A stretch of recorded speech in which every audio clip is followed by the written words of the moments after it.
It's funny too, for a brief instant, when I checked that initially, after I turned the water on over here, it wasn't going on. Then my brain started thinking, could this area possibly be connected to the ones in the backyard? And I thought, no, there's no way. It just took a while because there's hardly any water pressure over here.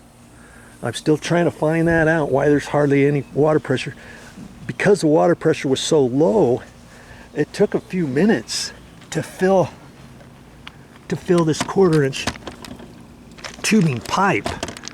You see this pipe hit the main water lines down there, and I took the old coupling out, put a new coupling, put a new pipe here, put a new bubbler on the end. You see it through there? Okay, it's dripping, but it's not dripping very much, is it? And because there's hardly any water pressure, if I were to pull that off, or if I were to cut that end off, the water only goes about that far, unlike the other side. And it just took that long to fill this little pipe up before the dripper started working.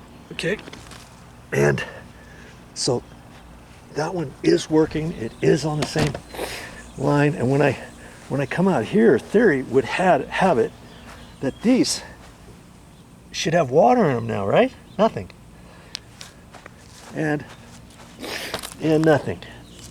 Okay, but if I were to pull those out, and I've got brand new couplings on there, this is a brand new coupling down there and a brand new pipe, brand new bubbler. If I pull that brand new coupling out of that pipe, the water will come out about that far, a little gusher, only that far. It should be shooting out of there.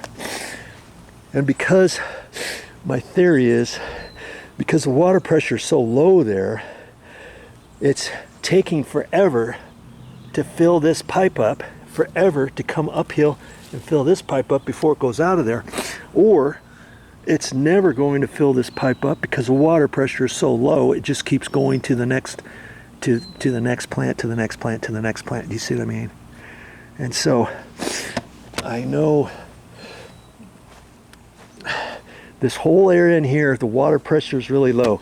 If I were to dig around each one of these and find the bubblers, they're going just as low as this one. And I know they're all working because all the stuff in here is still alive. There's nothing dead, right? It just so happened that it came out to here. We planted a new rose bush here. We water this by hand each morning, and it's getting a little bit of dampness there, but the main root ball is that way a little bit, and it just doesn't look very nice, does it? That's because it's not getting enough water. This thing eventually is going to die if I don't get this figured out. Okay, and I will get it figured out, because I'm going to end up tearing these out. This was going to be a good place to put some other type of plant right there, of which I've got the pipe exposed. I can put a new coupling in there, a new bubbler, new 1/4-inch tubing up to a new plant. Well, I need to make sure that all of these are working before I do any of that, right? That's why I'm spending my time like this, and I'll get her. So can you. Now, as I'm checking this out, I sure hope in this area here I find out what the issue is before I get to this last pipe over here that goes underneath, right? I'm hoping I find it before this point, okay? Because if I can't find it before then that tells me I got more digging to do. I've got to look over here and see what's going on over here. I gotta go over there. I've got to look over there. I still haven't even made the determination. Are those bubblers from that point to this point on the bubblers in the front yard? Are they connected to this system over here? Or are they connected to the system for the backyard going along the side from there over? Or does the front yard include those as well as the side of the house on down towards the back of the house? I have not checked any of that yet. My first and foremost thing is I made the assumption that it might be somewhere around the valve.